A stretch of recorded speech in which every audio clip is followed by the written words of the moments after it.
Hello दोस्तों, डर की रात यूट्यूब चैनल पर आपका स्वागत है। आज मैं आपके लिए देश के अलग अलग जगहों से कुछ खौफनाक, सच्ची और एकदम डरावनी कहानियाँ लेकर आया हूँ। तो अपने हेडफोन्स लगाइए और खो जाइए इन कहानियों में। यह कहानी मेरे पापा के एक दोस्त की है जो उत्तराखंड के पौड़ी गढ़वाल के एक गांव की है। आप में से कुछ लोगों ने शायद इसे पहले सुना होगा, लेकिन आज मैं आपको इसका पूरा विस्तृत वर्णन सुनाने जा रहा हूँ। उत्तराखंड के पहाड़ी गांव में हर घर का एक कुल देवता या कुल देवी होता है। मान्यता है कि अगर सच्चे मन से उनकी पूजा की जाए तो ये परिवार को हर बुरी शक्ति से बचाते हैं। हमारी कहानी इसी तरह के एक साधारण से खुशहाल परिवार की है। परिवार में थे माता पिता और उनके दो बेटे, बड़ा बेटा सुशील और छोटा बेटा गगन। पिता खेती करते थे, माँ घर संभालती थी और रोज़ सुबह कुल देवी के मंदिर जाकर पूजा करती थी। समय बीता, दोनों बेटों की शादी हो गई। सुशील शहर चला गया। गगन भारतीय सेना में भर्ती होकर दिल्ली में बस गया। गगन की पत्नी का नाम मधु था। उनके दो प्यारी प्यारी बेटियां थीं। गगन ज़्यादातर ड्यूटी पर रहता था, इसलिए मधु अकेले ही बच्चों की परवरिश करती थी। मधु को एक ही शौक़ था, पायल पहनने का। 2000 से पहले की बात है, जब गांव वाले शहरों की ओर पलायन करना शुरू कर रहे थे। एक दिन दिल्ली रह रहे गगन को गांव से फ़ोन आया कि पिताजी की तबीयत बहुत ख़राब है। माँ ने बुलाया कि आखिर बार पापा से मिल लो आकर। गगन छुट्टी लेकर पूरे परिवार समेत गांव पहुंचा। बड़ा बेटा सुशील भी आया। पिताजी कुछ ठीक हुए तो दोनों भाई दिल्ली वापस लौटने की तैयारी करने लगे। तभी पिताजी ने कहा, दिल्ली में क्या रखा है बेटा, यहाँ अपनी ज़मीन है, अपने लोग हैं, ताज़ी हवा पानी है, गांव को खाली मत छोड़ो। गगन को तो बात जची। उसने गांव में रहने का फैसला कर लिया, लेकिन सुशील शहर लौट गया। अब गगन की ड्यूटी के समय वह बाहर रहता और बाकी समय गांव में परिवार के साथ रहता। दुर्भाग्य से कुछ महीनों बाद पिताजी का देहांत हो गया। पूरा परिवार शोक में डूब गया। धीरे धीरे जीवन फिर पटरी पर आया। बेटियां गांव के स्कूल जाने लगी। कुछ साल बाद मधु फिर से प्रेग्नेंट हुई। घर में खुशियाँ लौट आई। गगन ड्यूटी से छुट्टी लेकर आ गया। सास बहू रोज़ सुबह कुल देवी मंदिर जाने लगी। एक सुबह तेज़ बारिश हो रही थी, फिर भी दोनों मंदिर के लिए निकल गईं। गगन बाहर कुछ काम करने गया था। उसने बेटियों से कहा था कि घर पर रहना, कहीं जाना मत। पहाड़ का कच्चा रास्ता कीचड़ से भरा होता है। रास्ते में माँ का पैर फिसल गया। खुद को बचाने के लिए उन्होंने मधु का हाथ पकड़ा और दोनों खाई में गिर गईं। मधु प्रेग्नेंट थी तो तीनों की मौत हो गई। दोपहर में गगन लौटा तो घर खाली था। गांव वालों के साथ मंदिर वाले रास्ते पर ढूंढने गया। नीचे देखा तो नीचे खाई में माँ और पत्नी की लाशें मिली।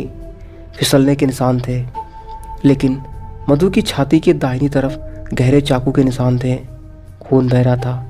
गांव वालों ने कहा कि शायद सियार ने नोच लिया होगा, लेकिन गगन टूट चुका था। फिर अंतिम संस्कार हुआ। अब घर में सिर्फ गगन, उसकी दो बेटियां 11 और 10 साल की बची थी। गगन ने सेना की नौकरी छोड़ दी ताकि बेटियों को अकेला ना छोड़ना पड़े। धीरे धीरे गगन डिप्रेशन में चला गया। उसे अपनी ज़िंदगी बेकार लगने लगी। वो बेटियों से भी चिड़चिड़ाने लगा।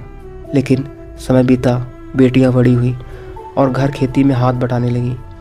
एक दिन खेत से लौटते वक्त बड़ी बेटी को अचानक लगा जैसे उसके शरीर पर कोई भारी बोझ रख दिया हो, लेकिन उसने इग्नोर कर दिया। उसके बाद उसका व्यवहार बिल्कुल बदल गया। शरीर पर अजीब निशान पड़ने लगे। गुस्सा बढ़ गया। रात को अचानक चिल्लाने लगती।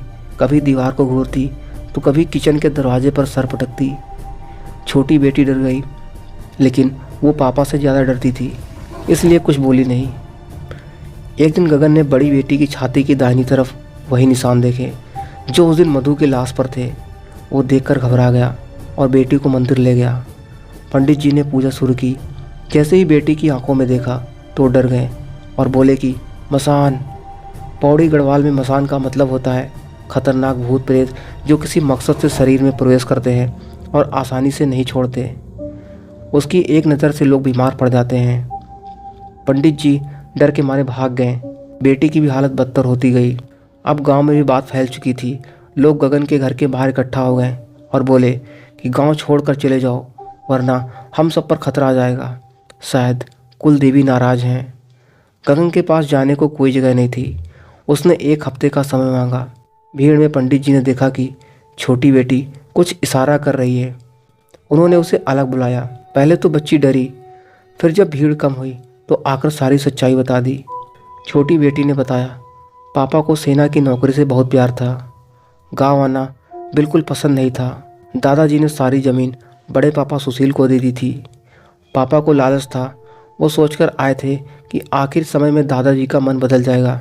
जब नहीं बदला तो और गुस्सा हो गए। बड़े पापा ने एक खेत दे दिया तो पापा को लगा कि भीख दे रहा है। उस दिन बारिश में मम्मी और दादी मंदिर जा रही थी। रास्ते में पापा मिले, बहुत गुस्से में थे। बोले कि फिर लड़की पैदा करने जा रही है, मुझे तो बेटा चाहिए था। दादी ने टोका तो पापा ने पहले दादी को धक्का दे दिया। ये सब देखकर मम्मी रोने लगी और बोली कि मैं सबको बता दूंगी। लेकिन पापा ने जेब से छुरी निकाली और मम्मी की छाती में घोंप दी। फिर दोनों को खाई में फेंक दिया ताकि एक्सीडेंट लगे। गांव वालों ने गगन को पकड़ लिया। पंडित जी ने फिर झाड़ फूंक की और मधु की आत्मा मसान ने बड़ी बेटी के शरीर से सब सच बता दिया। गगन ने मौका देखकर भागने की कोशिश की, लेकिन भागते भागते उसी जगह पर पैर फिसला और खाई में गिरा। उसको चोट लगी लेकिन वो मरा नहीं। गांव वालों ने पकड़कर उसको पुलिस के हवाले कर दिया। पुलिस भूत की बातों पर केस नहीं बना सकती थी, इसलिए सबूत और गाँव के आधार पर गगन को जेल हो गई। बड़ा भाई सुशील आया और दोनों बेटियों को गोद ले लिया। बड़ी बेटी भी धीरे धीरे ठीक हो गई थी। जब गगन जेल से छूटने वाला था तब सुशील ने कोर्ट से दोनों बेटियों की कस्टडी ले ली, क्योंकि गगन बच्चों को पालने के लायक नहीं रहा। आखिरकार दोनों मासूम बेटियों को एक बेहतर जीवन मिला। दोस्तों, पहाड़ों में आज भी लोग मसान की पूजा और झाड़ फूंक करते हैं। मैंने खुद अपनी आंखों से देखा है, जब कोई आत्मा शरीर से निकलती है तो उसकी आंखों का खौफ आज भी याद करके रोंगटे खड़े हो जाते हैं। मैं एक नर्स हूँ और ये बात मैं आपको बता रही हूँ। जब मैं हॉस्पिटल में नाइट शिफ्ट में थी, उस दिन कोई बड़ा फेस्टिवल था। रोड्स पर बहुत भीड़ थी और लोग बहुत एंजॉय कर रहे थे। हॉस्पिटल में भी खुशी का माहौल था, लेकिन ये माहौल कुछ ही देर रहा। हमारे पास एक एक्सीडेंटल केस आया। एक बाइक वाले को कार ने टक्कर मार दी थी। कार के ब्रेक्स अचानक लॉक हो गए थे, जिस वजह से कार ड्राइवर कार को संभाल नहीं पाया और उसने एक बाइक वाले को हिट करते हुए एक दीवार में जा घुसा। दीवार के पास एक बूढ़ा आदमी था जो कार और दीवार के बीच में आ गया था और उसकी मौके पर ही मौत हो गई थी। बाइक वाले को भी बहुत चोटें आई थी और वो गंभीर स्थिति में था। ड्राइवर कार छोड़कर भाग गया था। उन दोनों लोगों को हॉस्पिटल लाया गया था, जहां एक की मौत हो चुकी थी और दूसरे को आईसीयू में लाया गया। उस आदमी के परिवार को सूचित किया गया, लेकिन परिवार से कोई नहीं आया। शायद वो आदमी अपनी ज़िंदगी में अकेला था। त्योहार के दिन किसी के साथ इतना गलत होना और उसके ऊपर उसके साथ कोई नहीं था, तो हॉस्पिटल और स्टाफ भी उस आदमी के लिए इमोशनल हो गया था। करीब 1 हफ्ते वो आईसीयू में रहा, लेकिन उसकी कंडीशन लगातार बिगड़ती रही। डॉक्टर ने कहा कि अब इमरजेंसी में उसका ऑपरेशन करना होगा, लेकिन दुर्भाग्यवश ऑपरेशन के दौरान उस आदमी की मौत हो गई। हम सभी लोग काफ़ी दुखी थे। हम कल ही आपस में उसको लेकर बातें कर रहे थे। अब उस आदमी की मौत के कुछ दिन बाद मैं फिर से नाइट ड्यूटी पर थी। मैं अपने रूटीन से ही काम कर रही थी और हर रूम में जाकर पेशेंट्स को चेक कर रही थी, कहीं किसी को कुछ चाहिए तो नहीं। जब मैं एक रूम में घुसी तो वहाँ पेशेंट आराम से सो रहा था, लेकिन तभी मैंने देखा एक आदमी रूम के कोने में खड़ा था। वो आदमी पेशेंट गाउन ही पहने हुए था। मुझे लगा कि पेशेंट अपने रूम से भटक कर इस रूम में आ गया होगा, लेकिन वो बहुत ही अजीब तरीके से खड़ा था।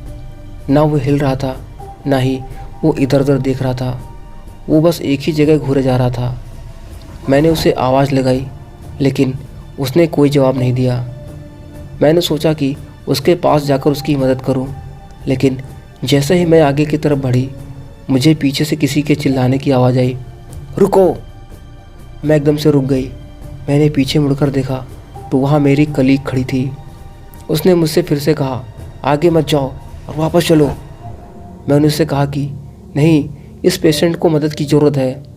और ये कहते ही जैसे ही मैं मुड़ी तो मेरे होश उड़ गए। मेरा गला सूख गया।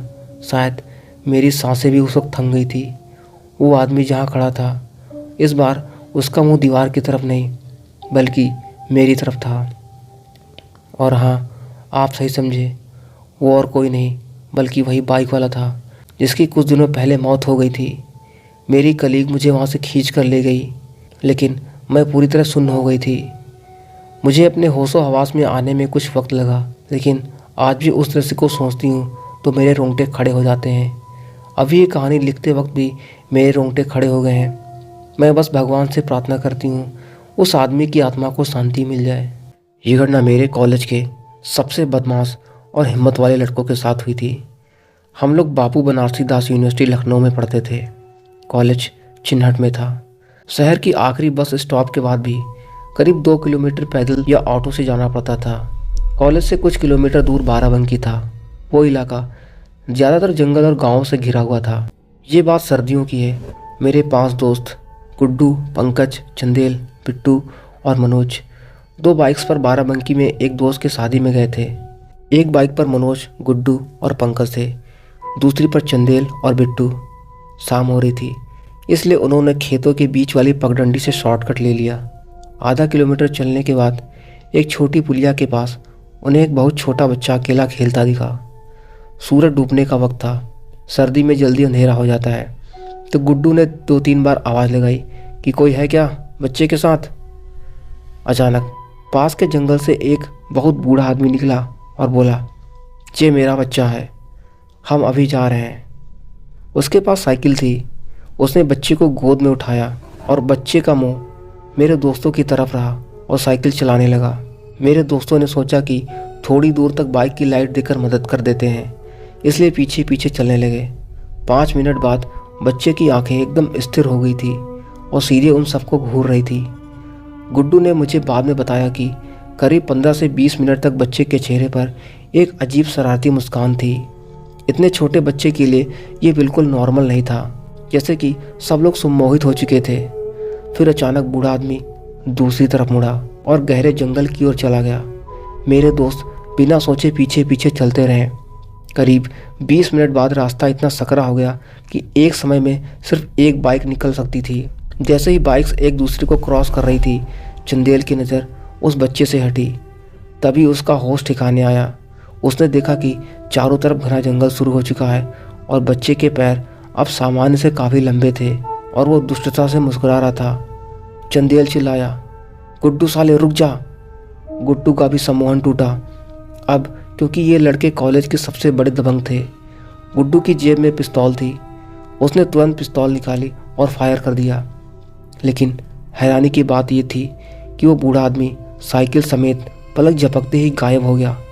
इतनी तेज़ रफ्तार कि कुछ दिखा ही नहीं। जब हमने ये बात कॉलेज के लोकल सिक्योरिटी गार्ड को बताई तो उसने कहा कि ये छलावा है, ये प्रेत आत्मा होती है। ज़्यादातर गर्भ में या बहुत छोटी उम्र में दर्दनाक मौत मरे बच्चे की या कभी कभी खूबसूरत औरत के रूप में आती है। ये लोगों को बहकाकर गहरे जंगल में ले जाती है, थका देती है, जब तक इंसान हार कर गिर न जाए। फिर वार करती है और मार डालती है। सच में हम बहुत किस्मत वाले थे जो उस दिन बाल बाल बच गए। यह घटना तब की है जब मैं सिर्फ 14 साल का था। होली की छुट्टियों में मैं गांव आया हुआ था। एक शाम मैं अपने मामा के खेत पर दोस्तों के साथ खेलने गया। थोड़ी देर बाद सारे दोस्त घर चले गए और मैं अपने पालतू कुत्ते शेरू के साथ अकेला रह गया। अंधेरा होने वाला था। तभी मुझे एक आम के पेड़ की डाल पर 10 से 14 साल की एक लड़की बैठी दिखी। वो हमें घूर रही थी। मैंने सोचा गांव की कोई बच्ची होगी। मैंने उससे पूछा कि नाम क्या है तेरा? इतनी देर हो गई, घर क्यों नहीं जाती? उसने मुस्कुराते हुए कहा, मेरा नाम बबली है, मुझे घर नहीं जाना। मेरी सौतेली माँ रोज़ मुझे मारती है।